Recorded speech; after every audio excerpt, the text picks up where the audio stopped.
நம்ம எல்லார் தலைமையிலையும் 1,32,000 கோடி கடன். நினைச்சு பாருங்க, 2021 தமிழகத்தின் மேல இருந்த கடன் 4.5 லட்சம் ரூபாய்ங்க. ஆனா இப்போ தமிழகத்தின் மேல இருக்கிற கடன் 10,62,000 கோடிக்கு மேல. அப்போ இந்த வரலாற்றிலேயே சிறப்பு அப்படின்னே திராவிட முன்னேற்ற கழகத்தை சொல்லலாம்னா, அதிகமா கடன் வாங்கினதுக்காக சொல்லலாம். அந்த கடனை தமிழக மக்கள் தலைமையில வச்சது சொல்லலாம். நீங்க எல்லாரும் யோசிக்கணும், இந்த 5,000 ரூபாய் கொடுத்தது எங்களுக்கு ஸ்கூல் ஃபீஸ் கட்டணும், நாங்க அது பண்ணோம் இது பண்ணோம், மல்லிகை சாமான் வாங்கி போட்டோம் அப்படின்னு சொல்றீங்களே, இது எல்லாத்தோடைய விலைவாசி உயர்வுக்கான காரணம் இந்த ஆட்சி தான் அப்படிங்கறத ஞாபகம் வச்சுக்கோங்க. உங்களுக்கு உங்க முன்னாடியே இந்த 5,000 ரூபாய் கொடுக்குற மாதிரி கொடுக்குறாங்க, ஆனா பின்னாடி இன்டைரக்டா பல வழிகள்ல அதை நம்ம கிட்டதான் வாங்கிட்டு இருக்காங்க. அந்த 5,000 ரூபாய் இப்படி கொடுத்து இப்படி வாங்குறாங்கிறத நம்ம புரிஞ்சுக்கணும். ஓட்டு போடணுங்கிறதுக்கு முன்னாடி இந்த கடனை யோசிச்சு பாருங்க.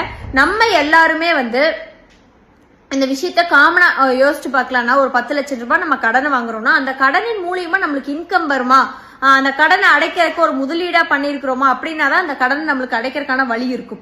கடனை அடைக்கிறதுக்கே நம்ம வழி இல்லாம கடனை மட்டும் வாங்கிட்டே இருக்கோம், அதை செலவு மட்டும் பண்ணிட்டே இருக்கோம் அப்படின்னா ஒரு நாள் நம்ம திவாலாகி நிற்போம். அந்த மாதிரியான ஒரு சூழ்நிலை தான் இன்னைக்கு தமிழகத்திற்கு வர மாதிரி திராவிட முன்னேற்ற கழகம் ஆட்சி பண்ணியிருக்காங்க.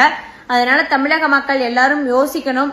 நலத்திட்டங்கள் கொடுத்திருக்காங்க அப்படின்னா எந்த நலத்திட்டங்களும் சரி வர இவங்க கடனை வாங்கியிருக்காங்க, கடைசிக்கு நலத்திட்டங்களையாவது மக்கள் கிட்ட கரெக்டா கொண்டு போய் சேர்த்திருக்காங்கன்னா அதுவும் இல்ல.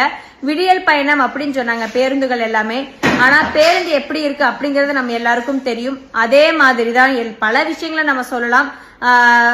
விடுதிகள் கட்டி கொடுத்தோம் அப்படிங்கிறாங்க, அது மத்திய அரசாங்கத்தினுடைய திட்டம். அவங்க மத்திய அரசாங்கத்தினுடைய திட்டங்களையே பல திட்டங்களை ஸ்டிக்கர் ஒட்டி நாங்க தான் பண்ணோம் அப்படின்னு சொல்லிட்டு இருக்காங்க. அந்த மாதிரி பல விஷயங்கள் இருக்கு.